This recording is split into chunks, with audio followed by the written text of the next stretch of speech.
Hare Krishna everyone, I am Shravya and I welcome you all on Eureka lab. अगर video start करने से पहले अगर आपको मेरे लेक्चर्स अच्छे लगते हो तो प्लीज़ इस चैनल को सब्सक्राइब कर लेंगे और इस वीडियो को भी लाइक करेंगे। और ये लेक्चर बहुत ही इंपॉर्टेंट होने वाला है as a quick revision type. आप एग्जाम के पहले इसको फटाफट से देख के जा सकते हैं। आपने जितने भी कॉन्सेप्ट तैयार कर रखे हैं पहले से, उसको क्या करेगा, ये ज्यादा बूस्टअप करेगा। मतलब कि आपको और अच्छे से क्या होगा, ये याद हो जाएगा। और ये बहुत ही उस टाइप का क्वेश्चन है जो एग्जाम में आते ही आते हैं, 100% आने के चांसेस होते हैं। तो इसको आप बिल्कुल भी मिस नहीं करेंगे, अच्छे से पढ़ेंगे और अच्छे से देखेंगे और समझने की कोशिश करेंगे। इसमें मैंने मगध एम्पायर के बारे में डिस्कस किया है कि मगध एम्पायर में स्टार्टिंग में कौन से रूलर थे, फिर उसके बाद कौन आए। तो वैसे वैसे करके क्या करेंगे, हम लोग देखेंगे। तो मगध पे एक्चुअली कितने रूलर ने रूल किया है, कितने रूलर कितने राजा रहे हैं, तो 7 रहे हैं, जो कि मैंने सीक्वेंस में लिखा भी है, आपको दिख रहा होगा 1 से लेके 7 तक। मगध एम्पायर है, आपको पता है मगध क्या है, एक महाजनपद है। 16 महाजनपद में से क्या था, मगध बहुत इंपॉर्टेंट, बहुत इन्फ्लुएंशियल, बहुत ही बड़ा क्या था, एक महाजनपद था। आप कह सकते हैं कि सबसे ज्यादा इंपॉर्टेंट जो महाजनपद था 16, उसमें से जो सबसे ज्यादा फला फुला और जो बहुत ही ज्यादा जिसका क्या हुआ, डेवलपमेंट हुआ, वो मगध ही था। और ये मगध कहाँ है, ये बिहार में है। और बिहार में अभी कहाँ है, तो आप पटना गया साइड ले सकते हैं, वो सब क्या है, मगध में ही आया करता था। ठीक है, तो मगध में कितने रूलर ने रूल किया है, 7 रूलर ने किया है। उसको देख लेते हैं। हर एक सबसे पहले जो डायनेस्टी है, हर एक डायनेस्टी, शिशुनाग डायनेस्टी, नंद डायनेस्टी, मौर्य डायनेस्टी, सुंग, कन और सतवाहना। सतवाहना ये क्या है, आंध्रा का है, मतलब आंध्र प्रदेश, जो आंध्र नीचे साउथ का है उसका वाला रीजन ही है। ठीक है, तो हर एक डायनेस्टी, शिशुनाग, नंद, मौर्य, सुंग, कन और सतवाहना। एक्चुअली ये बहुत ज्यादा मैं डिस्क्राइब नहीं करूंगी इसमें, बिकॉज ये मैंने बोला भी कि क्विक रिवीजन टाइप है, तो वही सब बातें डिस्कस करूंगी जो आपके एग्जाम में पूछे जाते हैं। वैसे आप पूरा इस चीज का डिस्क्रिप्शन चाहते हैं अच्छे से, तो आप कमेंट में लिख सकते हैं, तो उसके लिए मैं होल कंप्लीट लेक्चर लेके आऊंगी। इसमें मैं फटाफट बताने की कोशिश कर रही हूँ। तो हर्यक, शिशुनाग, नंद, मौर्य, सुंग, कन और सतवाहना, ये डायनेस्टी के नेम हो गए। और राजा कौन हो गए, मतलब इसके फाउंडर कौन थे, तो आप यहाँ पे इसको लिख सकते हैं, ये फाउंडर हो गए। ठीक है, फाउंडर देख लेते हैं। तो जो हर्यक डायनेस्टी है उसके फाउंडर थे, कौन थे, बिंबिसार। शिशुनाग के शिशुनाग खुद थे, नंद के महापद्म नंद, ठीक है, मौर्य के चंद्रगुप्त मौर्य, सुंग के पुष्पमित्र सुंग, और कन के वासुदेव कन। वासुदेव कृष्ण जी का भी नाम है वासुदेव, तो आप उससे भी याद रख सकते हैं, कन का वासुदेव कन। और सतवाहना का शिवमुखा, सतवाहना का शिवमुखा। ठीक है, ये हो गए फाउंडर, मतलब किसने इस डायनेस्टी को शुरू किया था, सबसे पहले इस गद्दी पे कौन बैठा था, वो है। ठीक है, तो हर्यक का है बिंबिसार, शिशुनाग का शिशुनाग, नंद का महापद्म नंद, मौर्य का चंद्रगुप्त मौर्य, सुंग का पुष्यमित्र सुंग, कन का वसुदेव कन और सतवाहना का शिवमुखा। तो इसको आप एकदम दिमाग में रखेंगे, याद। मैं एक ट्रिक भी बताऊंगी। वैसे तो क्या है कि आप पहले से भी आप पढ़ के रख चुके होंगे, तो आपको क्या मिल रहा होगा, यहाँ पे एक कॉन्सेप्ट मिल रहा होगा कि फटाफट से रिविजन टाइप आप इसको आप इसको रिवीजन टाइप ले सकते हैं। अब क्या हो गया कि ये तो हो गए सारे फाउंडर हो गए। अब ये जो फाउंडर है उसमें से भी कुछ फाउंडर ऐसे हैं जो बहुत इंपॉर्टेंट काम किए हैं, जिनका नाम बहुत ही ज्यादा है, जिन्होंने बहुत अच्छे अच्छे काम किए। कुछ इसमें ऐसे भी हैं जिन्होंने बहुत ही बेकार काम किए हैं, तो उसके बारे में भी डिस्कस करूंगी। तो पहला देख लेते हैं, जो हर्यक डायनेस्टी है, ये सबसे पहला डायनेस्टी है, जिसके है बिंबिसार। ठीक है, तो इसके बिंबिसार क्या हो गए, इस डायनेस्टी के क्या है, फाउंडर है। बिंबिसार के बेटे का नाम था अजात शत्रु। तो अजात शत्रु के बारे में कुछ बता देती हूँ। अजात शत्रु ही वैसे थे जिन्होंने पहली बार दो वेपन मतलब आप कह सकते हैं वेपन मतलब हथियार का क्या किया था, यूज किया था, इस्तेमाल किया था।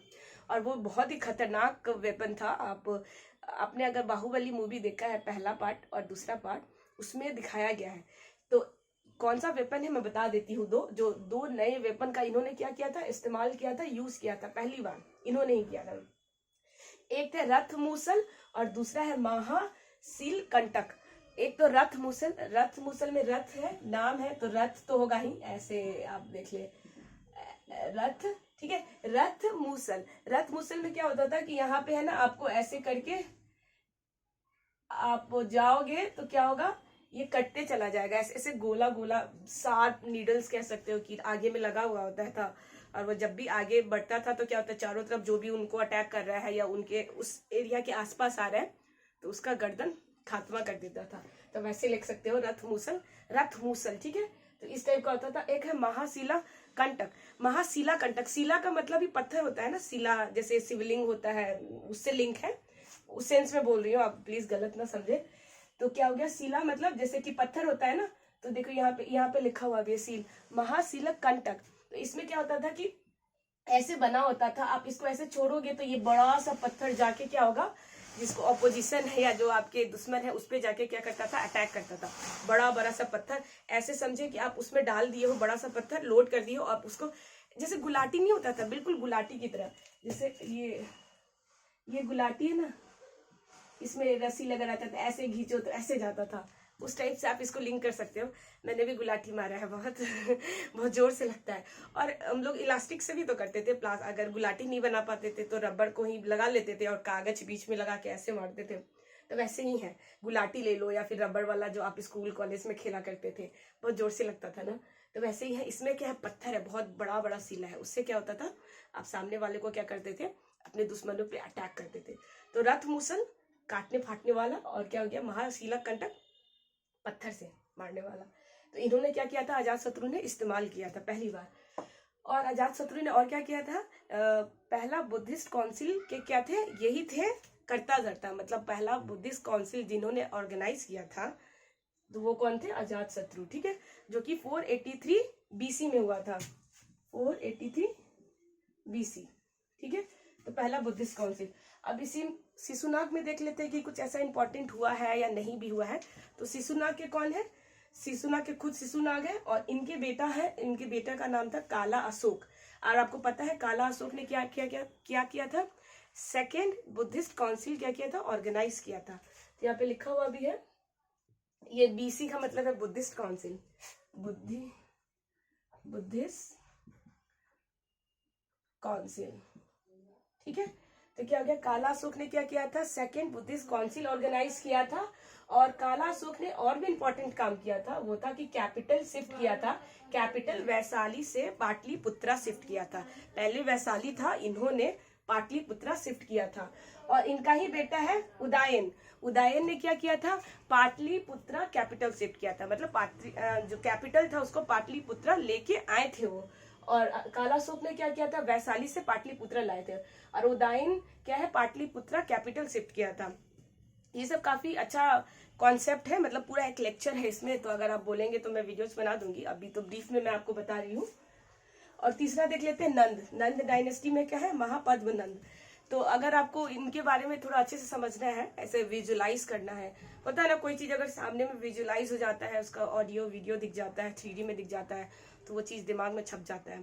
तो एक्चुअली क्या है कि महान पद्मानंद या नंद डायनेस्टी के बारे में अगर आपको थोड़ा जानना है तो दूरदर्शन, आई गेस दूरदर्शन या कोई चैनल है, मेरे को याद नहीं आ रहा, प्राइवेट चैनल है, उस पे ना चंद्रगुप्त मौर्य सीरीज करके डला हुआ है। और बहुत ही अच्छा सीरीज है, बहुत ही सटल, बहुत ही सिंपल, डायलॉग डिलीवरी सब बहुत ही अच्छा है। अगर आप चाहते हैं चंद्रगुप्त मौर्य या उनके डायनेस्टी या फिर महापद्मनंद या कौटल्या के बारे में, तो आप उस सीरीज को बहुत अच्छे से मतलब देख सकते हैं। मैं तो एकदम रिकमेंड करूंगी कि आप देख ही लें, बहुत सारा कॉन्सेप्ट क्लियर भी हो जाता है बहुत। और ऐसा नहीं है कि उसमें बहुत तोड़ मरोड़ के बताया गया है, बहुत इजी लैंग्वेज, मतलब बहुत ही सटल है, मतलब ऐसे कुछ भी नहीं है कि आपको लगेगा एक्स्ट्रा ताम झाम है, बहुत सिंपल है। और एक दूरदर्शन पे भी है चंद्रगुप्त मौर्य, तो आप वो भी देख सकते हैं। हालांकि मैं जो बात कर रही हूँ वो प्राइवेट वाला मैंने देखा था किसी प्राइवेट चैनल पे, और दूरदर्शन वाला भी बहुत अच्छा है, वो भी देख सकते हैं। तो नंद इसके रूलर है महापद्मनंद, और इसके बेटा का नाम है धनानंद, जो कि बहुत ही क्रूएल, बहुत ही बदमाश टाइप का क्या था, राजा था। बहुत टाइप के टैक्सेस अपने लोगों पे लगा के रखा था। और इसी महापद्मनंद मतलब धनानंद के बारे में ही डिपिक्ट किया गया है उस सीरीज में, आप देखेंगे बड़ा क्रूर था वो एकदम। और इसने ही कौटल्य को क्या किया था, उनका शिखा पकड़ के राज दरबार से बाहर फेंका था। तो उनकी शिखा क्या हो गई थी, खुल गई थी। तभी उन्होंने क्या लिया था, प्रण लिया था कौटल्य ने कि मैं तुम्हारा राज सब कुछ खत्म करके और नया जो लायक होगा उस राजा को इस गद्दी पे बैठाऊंगा। तो तभी आए थे चंद्रगुप्त मौर्य। तो कौटल्य ही चंद्रगुप्त मौर्य को क्या किए थे, एलिजिबल, उनके लायक बनाए थे, राजगद्दी पे बैठने के लायक कौटिल्य ने ही बनाया था चंद्रगुप्त मौर्य को। उन्होंने ही ट्रेनिंग दिया था, बहुत सारा टेस्ट लिया था। तो आप कह सकते हैं कि, और कौटिल्य का बहुत इंपॉर्टेंट बुक है जिसको अर्थशास्त्र कहते हैं। तो अर्थशास्त्र भी किसने लिखा है? कौटिल्य ने लिखा है। और अर्थशास्त्र में एक्चुअली उसमें जो डिस्क्रिप्शन है वो पॉलिटिक्स से रिलेटेड है। पॉलिटिक्स मतलब राजतंत्र कैसे चलाना चाहिए, किसी का राजा, कोई राजा है किसी राज का, तो उस राजा को कैसे राजपाट चलाना चाहिए, अपने प्रजा पे कैसे काम करना चाहिए, किस टाइप का कर होना चाहिए, टैक्सेस होना चाहिए, वहाँ का व्यवस्था कैसे होना चाहिए, एडमिनिस्ट्रेशन, मिलिट्री, एवरीथिंग। तो उसके बारे में ही क्या किया गया है, कौटिल्य ने अर्थशास्त्र में लिखा है।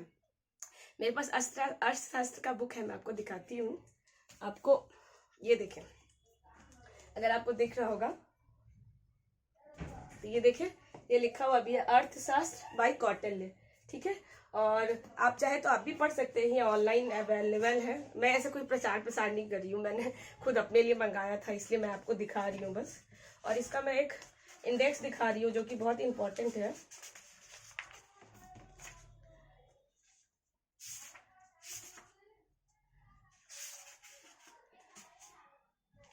तो इसको आप पढ़ सकते हैं अगर आप इंटरेस्टेड है तो। ये अवेलेबल है ऑनलाइन स्टोर सब में, कहीं भी आपको मिल जाएगा, ठीक है। तो ये हो गया कि धनानंद, और धनानंद के टाइम में क्या हुआ था, अलेक्जेंडर का इन्वेजन हुआ था। इन्वेजन, अलेक्जेंडर ने क्या किया था, करने की कोशिश किया था, मतलब वो आने वाला था। हालांकि अलेक्जेंडर का इन्वेजन हो नहीं पाता है क्योंकि उसके पीछे भी बहुत रीजन है। तो अभी फिलहाल आप देखें कि अलेक्जेंडर का इन्वेजन महापद्मनंद के बेटे धनानंद के टाइम में ही हुआ था, मतलब कोशिश किया गया था, हालांकि वो पूरा नहीं हो पाया था।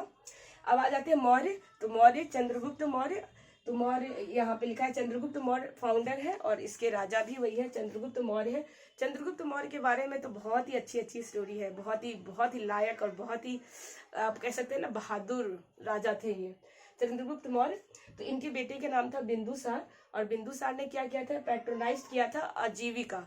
आजीविका क्या है, कम्युनिटी है या फिर आप रिलीजन भी कह सकते हैं। कि चंद्रगुप्त के बेटे का नाम था बिंदुसार। ये बिंदुसार है और ये बिंबिसार है, ठीक है। ये बिंदु है, बिंदी लगाते हैं ना, उससे याद रखेंगे, बिंदुसार, और ये है बिंबिसार। तो चंद्रगुप्त के बेटे का नाम था बिंबिसार और इन्होंने पैट्रोनाइज का मतलब होता है कि ये संरक्षण दिया था या फिर बढ़ावा दिया था, बाई फाइनेंशियली या फिर किसी भी तरीके से। तो बिंदुसार ने क्या किया था, पैट्रोनाइज किया था आजीविका उस टाइप का कम्युनिटी है या फिर आप धर्म कह सकते हैं, जिसमें कहा जाता है ना कि जो होता है अच्छे के लिए होता है या फिर जो होगा अच्छे के लिए होगा, जो इस फिलॉसफी से रखते हैं, जो इस फिलॉसफी को, इस आइडियोलॉजी को मानते हैं, ठीक है। तो बिंदुसार ने पैट्रोनाइज किया था आजीविका। और बिंदुसार के बेटे का नाम था अशोका, द ग्रेट अशोका। इन्होंने पैट्रोनाइज किया था बुद्धा, इन्होंने बुद्धा धर्म भी अपनाया था अशोका ने। और अशोका ने प्रचार प्रसार के लिए बुद्धा धर्म को अपने बेटा और बेटी को भी श्रीलंका, मलेशिया, बहुत सारा कंट्री में भी भेजा था। तो अभी भी आप देखते हैं कि उस सब कंट्री में भी क्या है, बुद्धिज्म को माना जाता है, लोग पूजा करते हैं, ठीक है। और अशोका के गुरु का नाम क्या था, तो इनके गुरु का नाम था उपगुप्त। तो ये भी पूछ लिया जाता है कि अशोका के गुरु का नाम क्या था, तो उपगुप्त था। तो ये भी आप ध्यान में रखेंगे। और चंद्रगुप्त मौर्य के बारे में ही लिखा हुआ है मेगास्थनीज बुक। किसने लिखा, मेगास्थनीज ने लिखा था इंडिका बुक, ठीक है। मेगास्थनीज ने इंडिका बुक लिखा था। सुदर्शन झील जो गुजरात में है, सुदर्शन झील याद रखेंगे, ये पूछता है कि कहाँ है, तो गुजरात में है सुदर्शन झील। चाणक्य ने बनवाया था, मतलब चंद्रगुप्त मौर्य ने बनवाया था। और चाणक्य के द्वारा अर्थशास्त्र लिखा हुआ है, अभी मैंने आपको दिखाया। अर्थशास्त्र में 15 लेसन है, 15 लेसन है और सप्तांग रूल है, ठीक है। अर्थशास्त्र में 15 क्या है, लेसन है और सप्तांग रूल के बारे में मेंशन किया गया है। विलियम जोन्स जो है उसने सेंट्र कोटास, विलियम जोन्स जो है, वो जोनस जो है, ये कब आए थे, सेंट्रो कोटास के टाइम में आए थे। और चंद्रगुप्त मौर्य ने क्या किया था, जैन धर्म को अपनाया था। मतलब कि उन्होंने किस रिलीजन को अपनाया था, किस रिलीजन को उन्होंने पैट्रोनाइज किया था, उस चीज को एक्सेप्ट किया था, तो जैन को किया था। अब भद्रबाहु के नेतृत्व में, मतलब भद्रबाहु क्या थे, उनके नेतृत्व में जैन धर्म को चंद्रगुप्त मौर्य ने क्या किया था, एक्सेप्ट किया था, पैट्रोनाइज किया था, अपने जीवन में लाया था, अपने लोगों में प्रचार प्रसार किया था। और चंद्रगुप्त मौर्य ही क्या किए थे, समलेखना क्या होता है? समलेखना एक मेथड है, विधि है, जिसमें क्या होता है, बॉडी को भूख प्यास, मतलब आप भूख प्यास, इस हंगर स्ट्राइक होता है ना, आप उस पर चले जाते हैं, मतलब पानी भी ग्रहण नहीं करते, भोजन भी ग्रहण नहीं करते, और अपने बॉडी को क्या करते हैं, एक मोक्ष प्राप्ति के लिए आप अपने बॉडी को उस चीज में त्याग देते हैं, या फिर आप उसके लिए डेडिकेटेड हो जाते हैं, ताकि आपको क्या हो, मोक्ष की प्राप्ति हो। तो चंद्रगुप्त मौर्य ने भी सेम वैसे ही किया था। संलेखना क्या होता है, विधि है, मेथड है, उससे उन्होंने अपने बॉडी, अपने शरीर को क्या किया था, त्यागा था।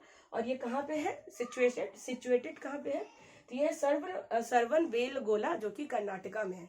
तो ये क्वेश्चन भी पूछा जाता है कि चंद्रगुप्त मौर्य ने संलेखना विधि से अपने बॉडी को क्या किया था, त्यागा था, और ये कहाँ पे है? तो ये है सरवन बेलगोला, जो कि सरवन बेलगोला क्या है, केव है, पहाड़ है, ठीक है। तो सरवन बेलगोला जो कि कर्नाटका में है, वहां पे उन्होंने अपने बॉडी को, अपने शरीर को क्या किया था, त्यागा था, और उन्होंने ही जैन धर्म को अपनाया भी था, बहुत प्रचार प्रसार भी किया था, उसको पैट्रोनाइज भी किया था। तो ये सब चीज आप याद रखेंगे। एक ट्रिक है, जैसे मगध एम्पायर के, अगर आपको याद करना हो सीक्वेंस कि मगध में कौन कौन से रूलर कैसे कैसे आए, या किस डायनेस्टी का कैसे कैसे इन्फ्लुएंस हुआ है, तो ऐसे याद रखेंगे। ये देखें, हसीन मसूक सा, ऐसे याद रखेंगे, हसीन मसूक सा। हसीन तो ऐसे भी किसी को भी याद रहेगा, हसीन, ठीक है। मतलब हसीन का मतलब आपको पता ही होगा, हसीन मसूक सा। तो एच से हर एक डायनेस्टी, शिशुनाग, नंद, मौर्य, सुंग, कन, सतवाहना, ठीक है। जैसे सी न म सु क सा, हसीन मसूक सा। तो इस तरीके से आप क्या कर सकते हैं, इसको याद रख सकते हैं। ऐसे तो इसमें भी सेम ही बन सकता है, बी सु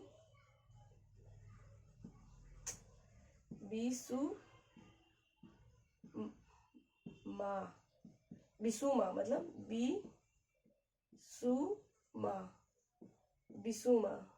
बिसुमा उ वा, सॉरी, यहाँ चा पू वा सिमुख,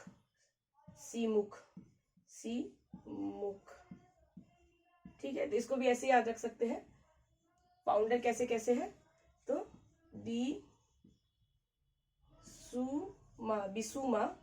बिसुमा चापुवा सिमुख, सुमुख हो गया, मुख, ठीक है। तो ये इसके लिए हो गया, हसीन मसूक सा, बिसुमा चापुवा सिमुख। तो इस तरीके से आप क्या करेंगे, इसको याद करने की कोशिश करेंगे। वैसे तो आप 1-2 बार देखेंगे वीडियो तो ऐसे ही आपको याद हो जाएगा, क्योंकि नाम बहुत ज्यादा कंफ्यूजिंग नहीं है, बहुत सिंपल नाम है, और उससे रिलेटेड जो रूलर्स है वो भी काफी लिंक्ड है, तो आप उसको लिंक कर पाएंगे। अगर आप 1-2 बार पढ़ेंगे, देखेंगे ध्यान से, तो आपको याद हो जाएगा। मुझे पूरा विश्वास है कि आपको याद हो जाएगा। और इनसे रिलेटेड जो भी इंपॉर्टेंट इवेंट थे जो एग्जाम में पूछे जाते हैं, वो मैंने बताया है। ये सब बहुत ज्यादा इंपॉर्टेंट नहीं थे इनसे रिलेटेड, मतलब बहुत ज्यादा इंपॉर्टेंट इवेंट्स नहीं था इस लेक्चर के लिए, इसलिए मैंने यहाँ पे नहीं बताया। बाकी चंद्रगुप्त मौर्य, फिर अजातशत्रु, बिंबिसार, शिशुनाग, या फिर हर एक डायनेस्टी से जो इम्पोर्टेंट था वो मैंने बताने की कोशिश की है। और होप कि आपको ये समझ में आया होगा, आपको अच्छा भी लगा होगा। और तो क्या, मैं मिलूंगी नेक्स्ट वीडियो में। टिल देन अपना और अपनों का ख्याल रखें। Thank you.